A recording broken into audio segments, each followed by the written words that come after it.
Saludamos al arquitecto Fernando Cordero Cueva. Él fue presidente de la Asamblea Nacional Constituyente y fue alcalde de la ciudad de Cuenca. Hay una propuesta que hace 2 días la ha lanzado el exalcalde de la ciudad de Guayaquil, ex diputado y líder del Partido Social Cristiano, Jaime Nebot, de realizar una reforma a la Constitución de la República para transitar hacia un Estado federal que implica una organización con la conformación de diferentes estados con autonomía y soberanía en ciertos temas sobre los cuales se encontraría un gobierno central con una autoridad limitada con respecto a lo que ahora se tiene. Esto nos lleva, más allá de federalismo o no, más allá de las formas, a hablar necesariamente sobre el tema de la centralización del poder del Estado en la capital de la República y una acción desequilibrada que tienen los distintos gobiernos que van generando situaciones de inequidad y desequilibrio en el país. Fernando Cordero es autor de un artículo académico, de un paper, como se diría en la academia, sobre autonomía descentralizada. ¿Cuándo? Así lo tituló y quisiéramos discutir sobre este tema. Iniciemos por los efectos del centralismo. ¿Qué es lo que ha pasado con Cuenca, con la provincia de El Azuay, que vuelve además, diríamos que al terreno fértil como para discutir estos temas? Gracias, Gustavo. Buenos días. Efectivamente, creo que Cuenca, entre otras ciudades y el Azuay como provincia relegada eternamente, creo que tiene derecho suficiente como para elevar su voz y decir que el centralismo está no solamente agobiándonos, sino que está absolutamente agotado. El centralismo ya no da más. Las ineficiencias son múltiples y los propios acontecimientos que acabamos de vivir hace pocos días, con el paro nacional de 18 días, es una muestra más de la ineficacia del centralismo. La vacunación, las vacunas del COVID en época del presidente Moreno mostraron otra vez la ineficacia del centralismo. Y si algo se le puede atribuir como positivo al gobierno actual, fue justamente una acción concertada, por lo menos con varios actores, que es el equivalente a lo contrario del centralismo, en la vacunación, que fue exitosa. Es decir, de las pocas cosas que puede exhibir este gobierno con éxito es el proceso de vacunación, en donde realmente los alcaldes, las propias juntas parroquiales, los empresarios privados, las asociaciones profesionales, los médicos, inclusive individualmente considerados, todo el mundo se unieron en una gran línea contra un centralismo ineficiente que había sido solo capaz de vacunar a unos pocos privilegiados en las famosas vacunas VIP. Sin desviarnos del tema que motive este debate nacional, creo que el centralismo tiene muchas caretas. O sea, el centralismo ha ido reconfigurándose a través de la historia nacional. Y una de las últimas expresiones, que ya es consistente algunos años, es esta llamada rectoría. La Constitución, creo que con buen criterio, la Constitución hay que leerla con calma, sin prejuicios. La Constitución habla de que los ministerios tienen derecho a ejercer rectoría. ¿Rectoría en dónde? En el ámbito de sus competencias. No por ser ministro es rector de nada. Un ministro no es jefe de ningún alcalde, ni de ningún prefecto. Pero lamentablemente han habido tantas reiteraciones de lo mismo que creo que algunos llegan al ministerio y se creen ya rectores de todo el Ecuador. Creo que este es Entonces, un ahí punto viene. muy importante el que usted está tocando, el de la actual situación con la Constitución del 2008. Este tema del centralismo, incluso del federalismo, no es nuevo en Ecuador. Han existido No es propuestas nuevo. incluso muy antiguas y no solamente desde la provincia del Guayas. Benigno Malo, Pío Bravo hablaron sobre estos temas. Susana González, en una época más contemporánea, más moderna, lo hizo y fue propulsora de una ley de descentralización. Vino luego la Asamblea Nacional Constituyente, de la cual usted fue presidente, y allí efectivamente ingresó este término, este concepto recurrente en todos y cada uno de sus capítulos de la rectoría, que finalmente en la práctica se la conceptuó como una rectoría del gobierno central. Recordemos algún discurso muy viral en las redes sociales cuando Rafael Correa en algún momento hablaba de sus competencias como presidente de la República y prácticamente consideraba él que tenía un dominio y un control total sobre todas las esferas del poder. Pero situemos a la Constitución del 2008, ¿qué es lo que dice en cuanto a descentralización y qué es lo que se ha practicado? Bueno, la Constitución del 2008, por eso digo hay que leerla con calma y sin prejuicios, empieza su articulado señalando algo que no hay que soltar nunca. Esto ojalá no se cambie nunca y seamos capaces de concretarlo. Dice el artículo primero que el Ecuador, además de ser un Estado constitucional de derechos y justicia social, democrático, soberano, independiente y unitario, quizá sobre ese tema volvemos luego, intercultural, plurinacional y laico, se organiza en forma de república y se gobierna de manera descentralizada. Se gobierna de manera descentralizada. Primer artículo.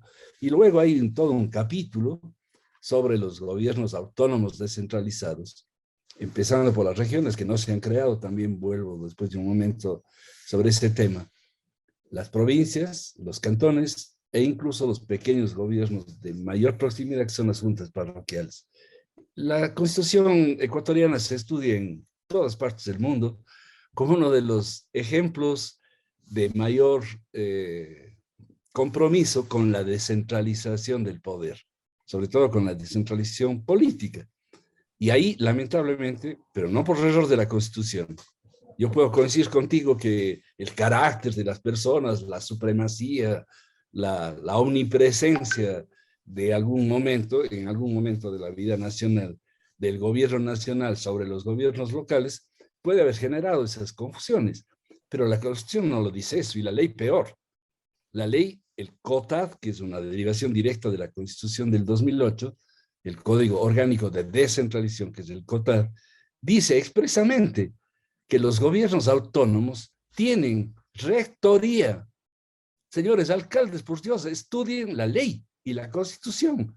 Ejerzan la rectoría que les manda la Constitución y la ley. ¿En qué ámbitos son rectores los alcaldes, las prefecturas y las juntas parroquiales? En el ámbito de sus competencias. Pero la Constitución del 2008 tiene competencias exclusivas. Exclusivas. Por ejemplo, estos días se debate sobre el plan de ordenamiento territorial, uso y gestión de suelo en Cuenca. Y el competente para establecer las normas sobre el uso y gestión de suelo es la Municipalidad de Cuenca, el Consejo Cantonal, nadie más. Casi con una mezcla de confusión y falta de entendimiento, el Consejo debatía hace pocos días si le tienen que pedir permiso o no al ministro de Transporte para que en la Cuenca Medio Ejido, que es la vía que sale hacia el oeste de Cuenca, para conectarse con el Guayas, había que todavía seguir pidiendo permiso al Ministerio de Transporte para fijar la línea de fábrica o a la línea donde se deberían empezar y lo mismo en la Panamericana Norte, es decir, unos disparates que se emparan ¿en qué? En otro disparate que es una metedura de pata legislativa, porque la rectoría no solamente es una confusión del Ejecutivo, es una confusión del Legislativo que es peor. Hay una ley, se llama Ley de Transporte y Vialidad, no estoy seguro del nombre exacto, pero es la última ley que se dictó sobre el transporte, que fija en el ministro de Transporte y Obras Públicas la competencia para decidir cuáles son las llamadas vías estatales. Entonces, por un oficio del ministro, le pueden convertir a cualquier vía del Ecuador en una vía estatal, que para efectos de pagar el costo de una nueva vía, por ejemplo, de una nueva ramal de la Panamericana, está bien, pues que pague el Estado central, pero no para tomar decisiones sobre el uso y gestión de suelo, pero sin desviarnos a lo que es motivo de la propuesta de Nebot. El federalismo, el Ecuador nació de facto, de hecho, como un Estado federal. Se unieron los 3 departamentos de la Gran Colombia, que eran el departamento de Ecuador, que luego le cambiaron por Quito, el departamento de Guayas, que le cambiaron en la primera constitución de septiembre del 1830 por Guayas, y el departamento del Azuay. Quito, Guayas y Azuay conformaron el Ecuador. Y dicen textualmente, tengo a mano el artículo que tú citaste, dicen textualmente ellos que, en definitiva, se unen en un Estado federal. Dice textualmente lo siguiente, dice, se manifiesta expresamente que Ecuador se une y confedera con los demás al Estado Federal de Colombia. Se supone que ni siquiera estábamos dudando de que era un tema simplemente local, no, estábamos pensando ser parte de la Gran Colombia como gran Estado federal imaginado por Bolívar. Pero eso quedó en la declaración de septiembre de 1830. Juan José Flores, el mayor centralista, o el primer centralista, sería mejor decirlo, hizo lo imposible por llevar el agua hacia lo llamado en esa época el unitarismo, que es la actual versión del centralismo. El unitarismo que nuestra Constitución remarca nuevamente, que somos un Estado unitario. Sí, entonces no es tan fácil con una consulta popular cambiar el carácter del Estado, porque la Constitución prohíbe. Tendríamos que ir a una asamblea constituyente. Y no será muy fácil tampoco tomar la decisión de convertirnos en Estado federal, pero el centralismo agoniza y algo tenemos que hacer, algo tenemos que cambiar. Pero algo más importante, Gustavo, la Constitución crea una obligación de crear regiones. Regiones, justamente dice que 2 o más provincias que tengan 20,000 kilómetros cuadrados y una población igual o mayor a 5% de la población del Ecuador se pueden unir y formar una región. La suma de regiones autónomas, así se denomina en la Constitución, equivaldría a la totalidad del Ecuador. Y dice que ese proceso debe ser liderado por los prefectos y que en el plazo máximo de 8 años se deberían conformar las regiones. ¿Qué dice el COTAD? De acuerdo a una transitoria de la Constitución, el Código de Descentralización del Ecuador les manda a los gobiernos nacionales, han pasado 2 ya, 2, en el año 2018, se cumplieron estos 8 años. El gobierno de Moreno tenía la obligación de enviar una ley al Congreso Nacional, a la Asamblea que se llama en este momento, con la conformación de las regiones. Pero al centralismo lo que menos le interesa es dividir su poder. Todos también están felices con el centralismo. El centralismo se siente realizado. Los ecuatorianos nos sentimos absolutamente desplazados, indignados y totalmente agobiados por un centralismo ineficiente. Pero está en deuda. Entonces, hace rato el gobierno, el segundo gobierno en incumplir este mandato constitucional y legal es el del presidente Lasso. Yo veo con entusiasmo que esté formada ya la comisión que va a tratar los 10 puntos de la CONAIE, pero este es un tema que debería formarse otras comisiones con otros actores seguramente, porque es un tema fundamental. Pero es un tema que nadie discute, porque es un tema en el que casi todos se sienten cómodos. Cuando estás en el poder, a lo mejor te equivocas en más de una percepción. Entonces, quienes están en el gobierno creen que todo van a resolver desde el gobierno nacional. Y hay temas que no se van a poder resolver desde el gobierno nacional. Ya, pero porque no hay cómo llegar. No hay cómo llegar a todos los actual, pasos. para ubicarnos en la situación actual nuevamente, ¿cuál es ese régimen de competencias exclusivas y obligatorias que existe actualmente? ¿Cuáles son las funciones que deberían cumplir las autoridades de los gobiernos autónomos descentralizados y las autoridades provinciales? Fíjate, Gustavo, realmente es tan explícita la Constitución que te voy a leer, por ejemplo, para el caso de las provincias. Los gobiernos provinciales tienen las siguientes competencias: planificar el desarrollo provincial, planificar y construir, mantener el sistema vial de ámbito provincial. Obviamente que todas estas obligaciones constitucionales, son mandatos, necesitan recursos. Entonces, ¿cómo vamos a poder construir aquí la vialidad provincial? si los recursos no están en la provincia? No están en la provincia, están en cualquier otra parte. Ahí vienen todos los reclamos con justicia que hacemos los cuencanos.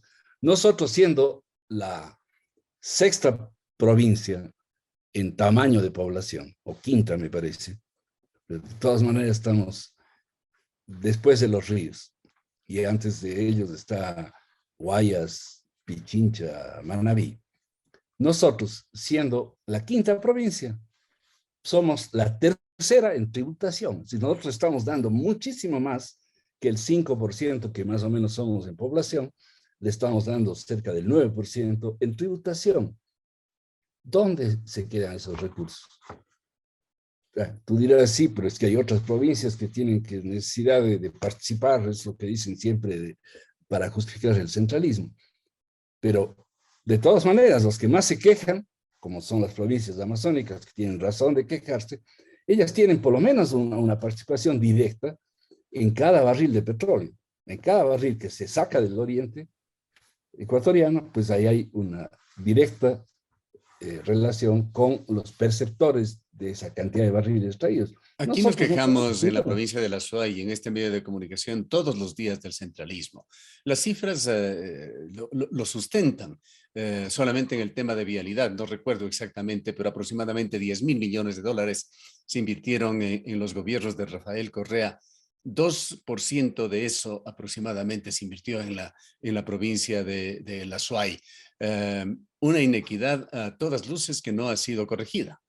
Totalmente de acuerdo. Sí, en la SOI tenemos, por eso hace un rato señalé, tenemos suficientes razones y derechos vulnerados como para quejarnos. Sigamos con las competencias rápidamente del gobierno provincial. O sea, ya tenemos una, importantísima, la vialidad provincial. Otra, enormemente importante, tienen que preocuparse de las cuencas y microcuencas que están en su ámbito territorial.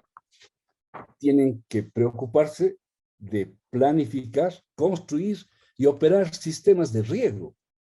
¿Por qué se preocupan del riego? Porque a ellos mismos les toca fomentar la actividad agropecuaria, fomentar las actividades productivas provinciales.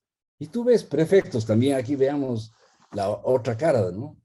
Ya no del centralismo, sino de la ineficacia también de los gobiernos llamados autónomos. Es decir, tú ves la prefectura dedicada a hacer bailoterapia, hacer una cantidad de cosas que no le corresponden. Está bien desde el punto de vista humano y social de convivencia, pero tiene unas tareas esenciales que cumplir. Entonces, el argumento es, no es que no tengo dinero para hacer vialidad, no tengo dinero para hacer riego.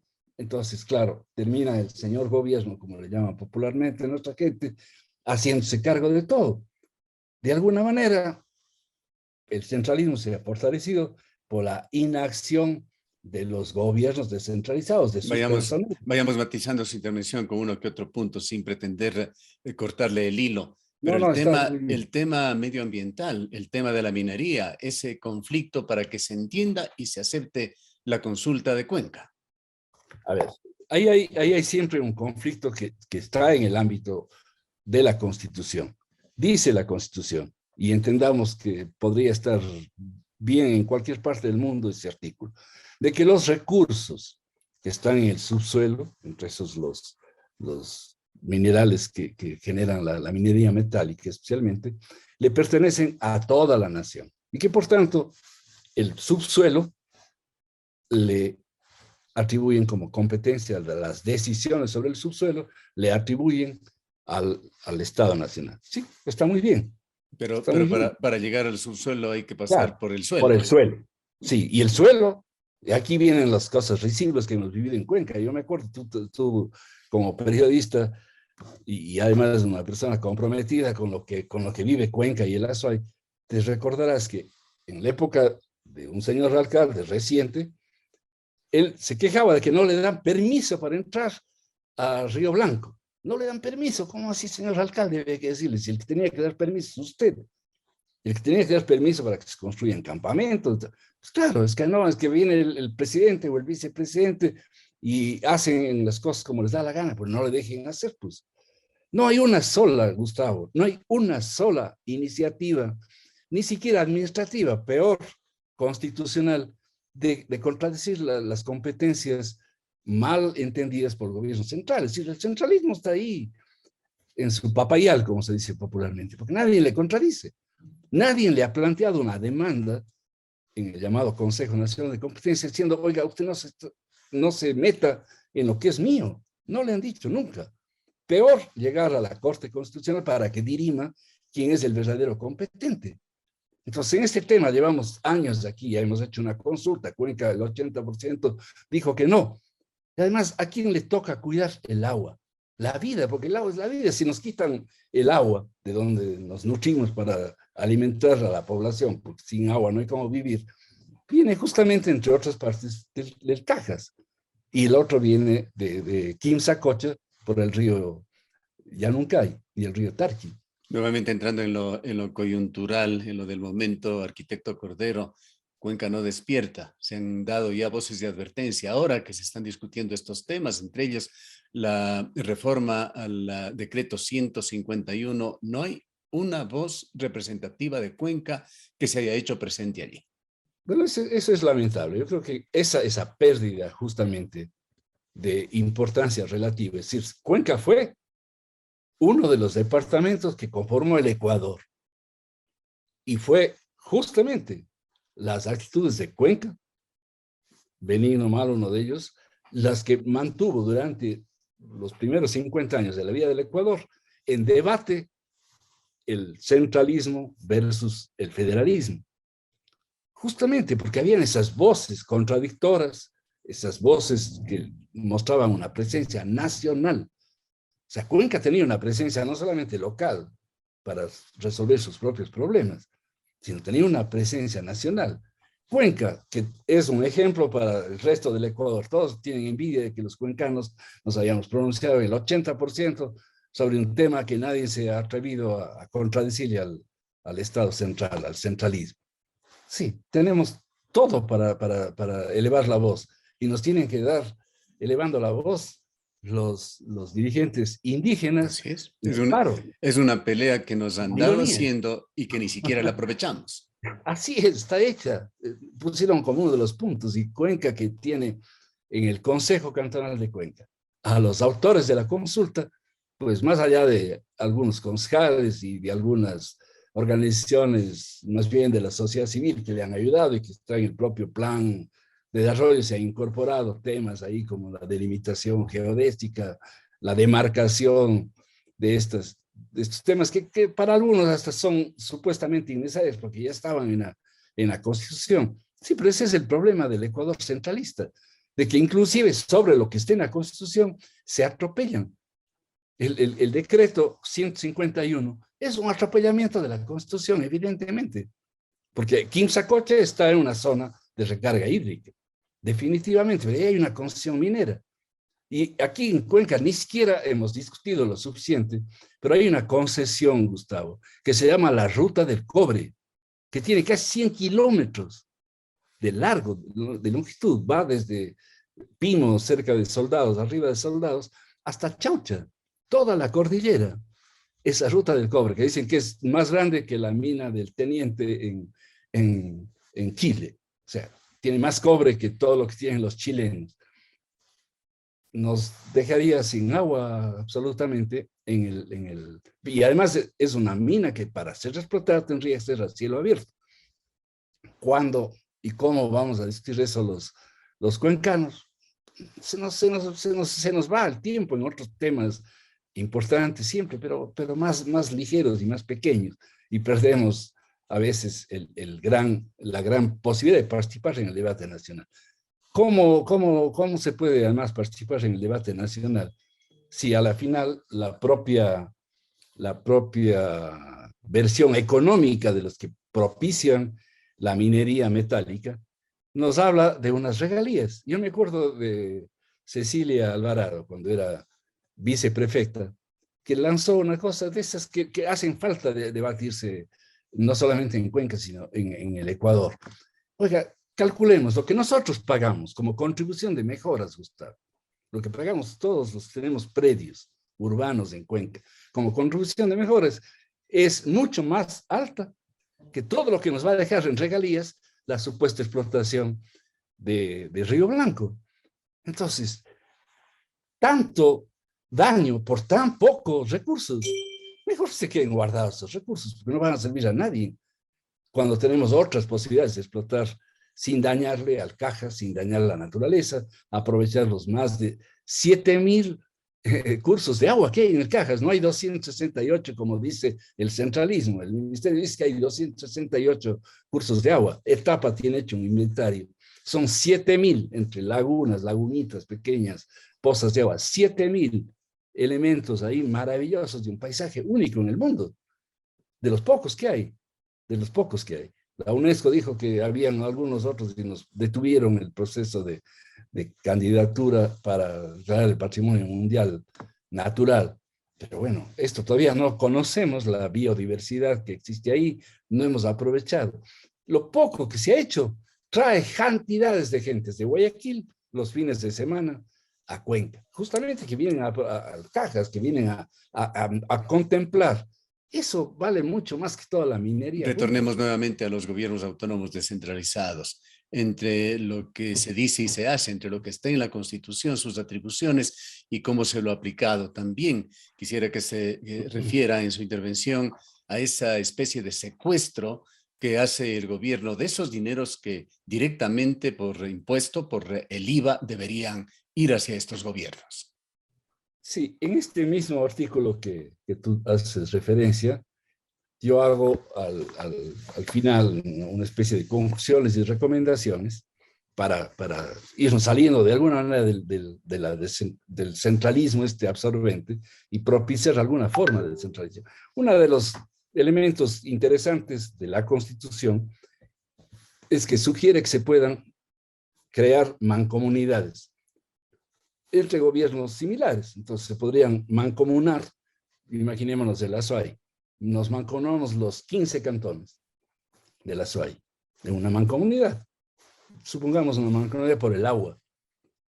¿Cómo se pueden obtener recursos? Del IVA.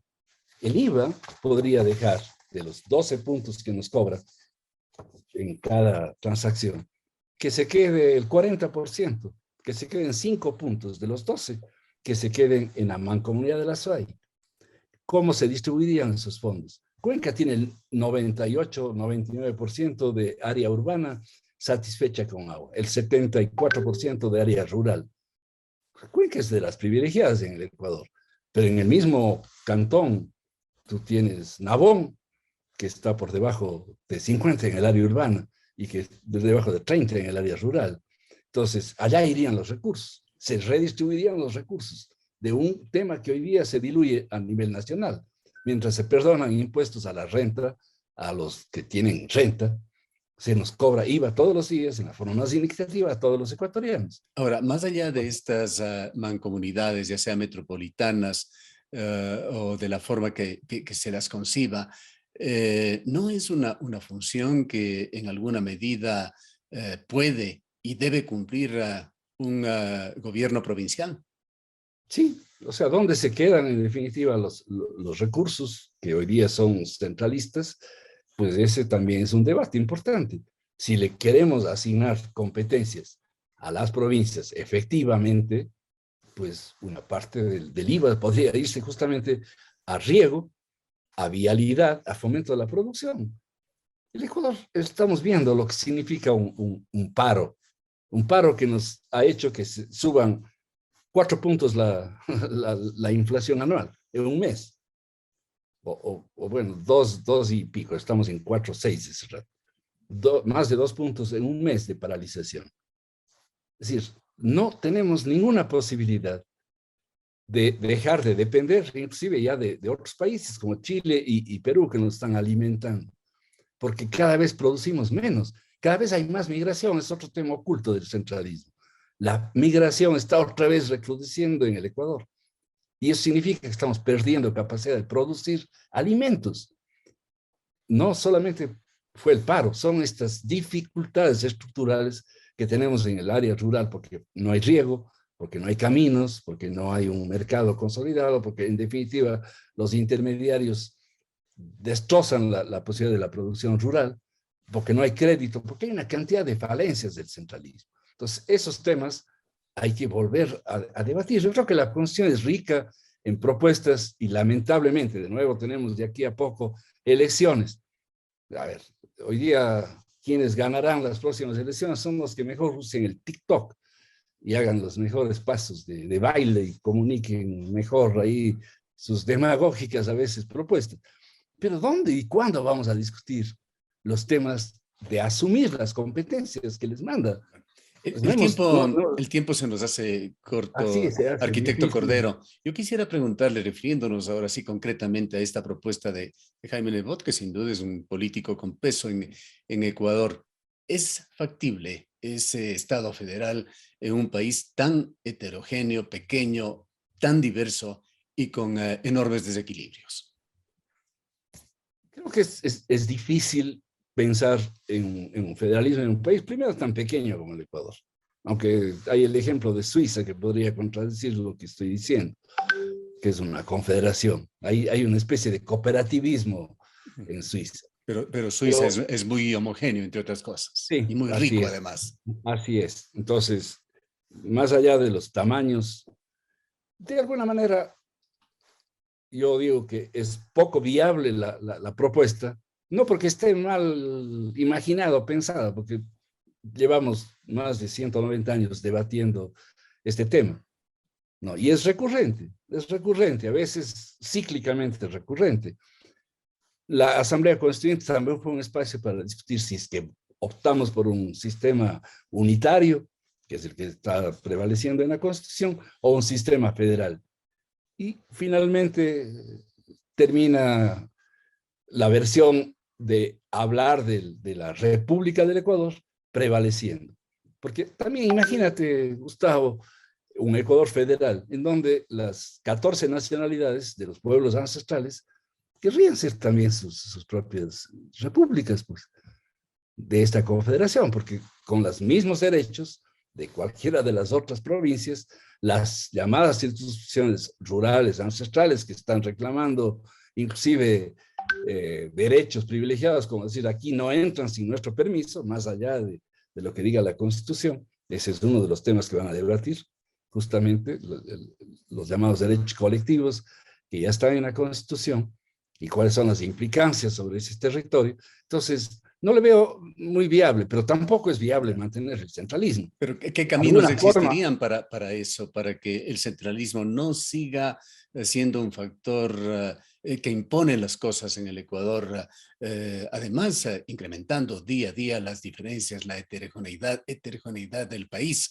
Si es que los esfuerzos por normar la situación en Ecuador, por ponerlo en la Constitución, en las leyes, no son suficientes, y si a esto se suma la interpretación que hacen los políticos ecuatorianos en el poder legislativo, en el ejecutivo, ¿qué salidas existirían?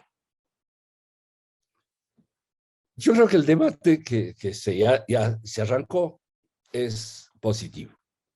Más allá de la versión o las versiones, este rato hay que contraponer justamente ideas más que descalificar a una idea que ya está propuesta.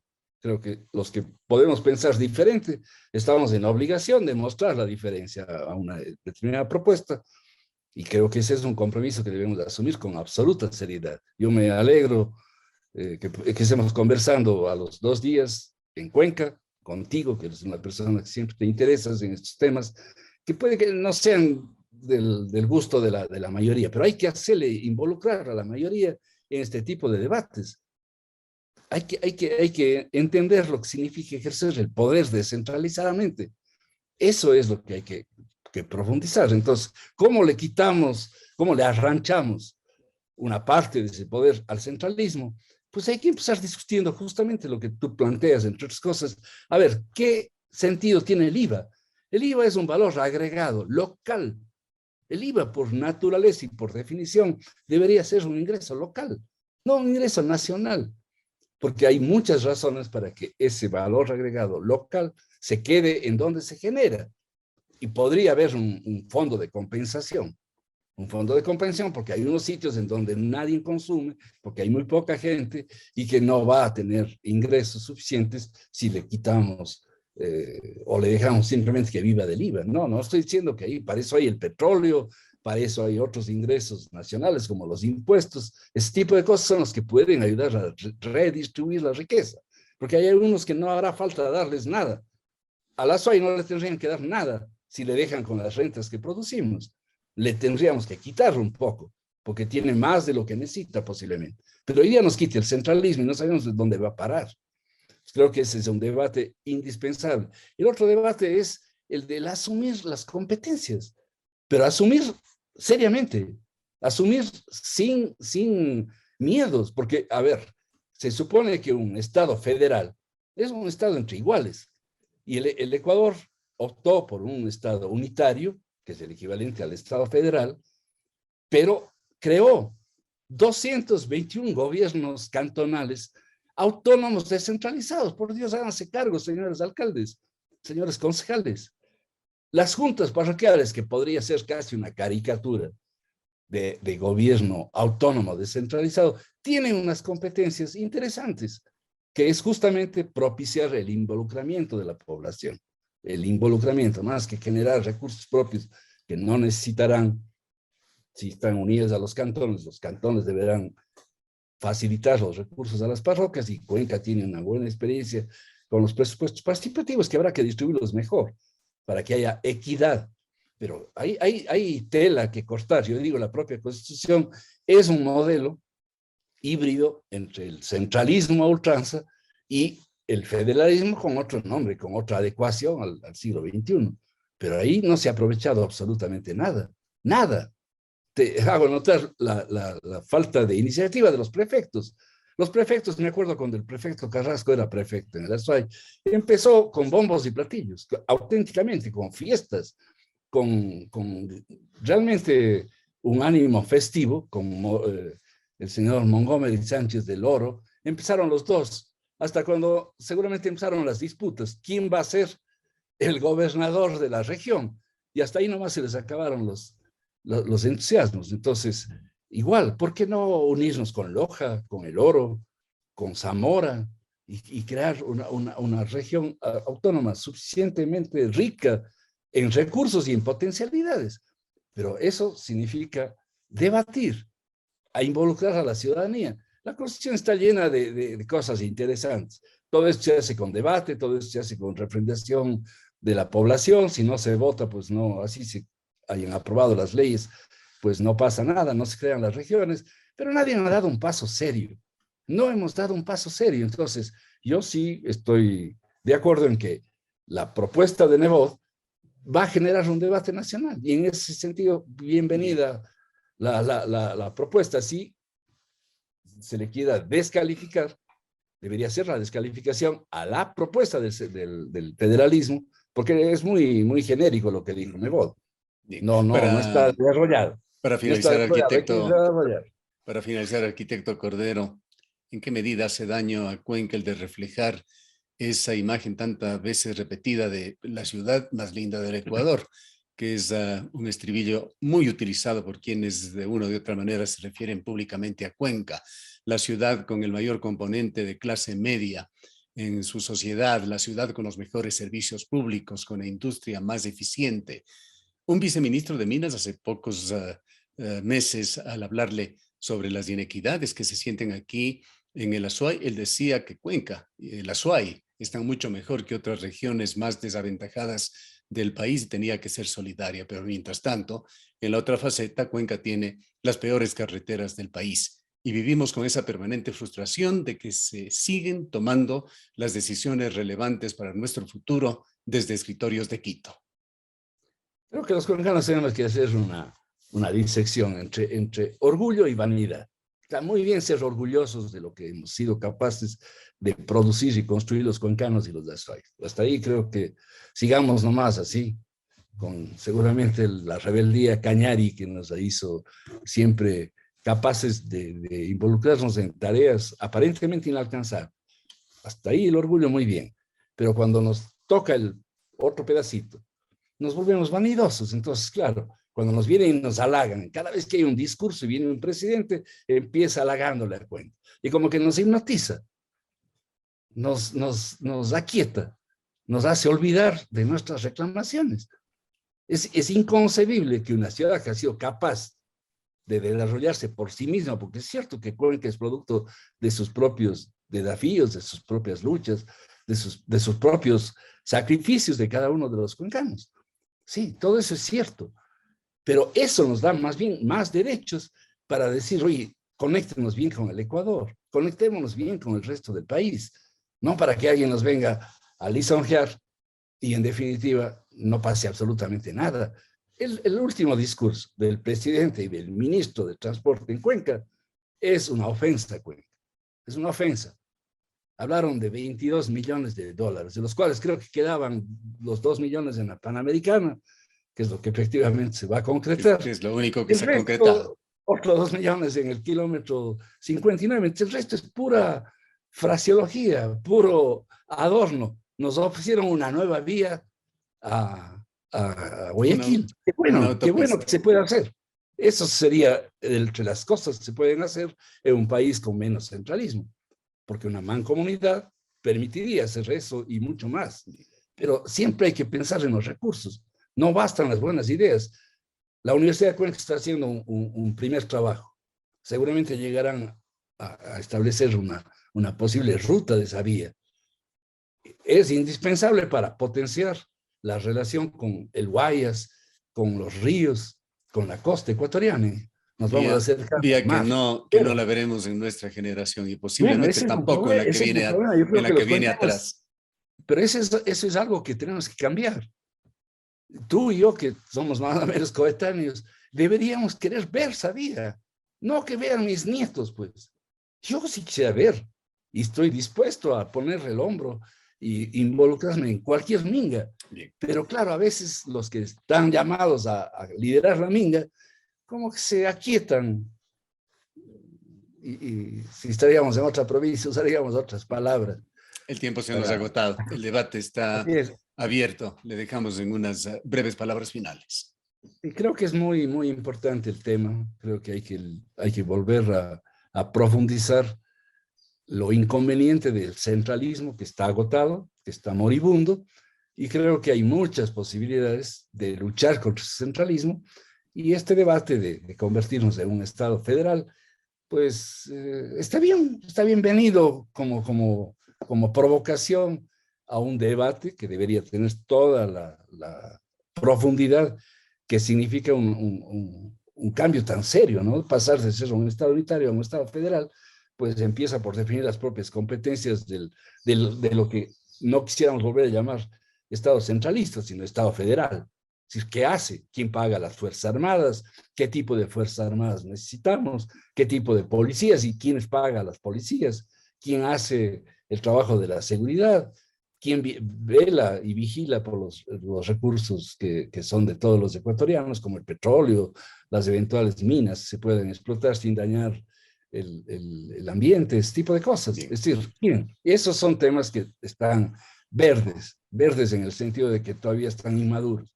Gracias, Gustavo. Muy interesante el tema que tú planteas. Gracias, arquitecto Cordero. El arquitecto Fernando Cordero Cueva fue presidente de la Asamblea Nacional Constituyente y es también exalcalde de esta ciudad.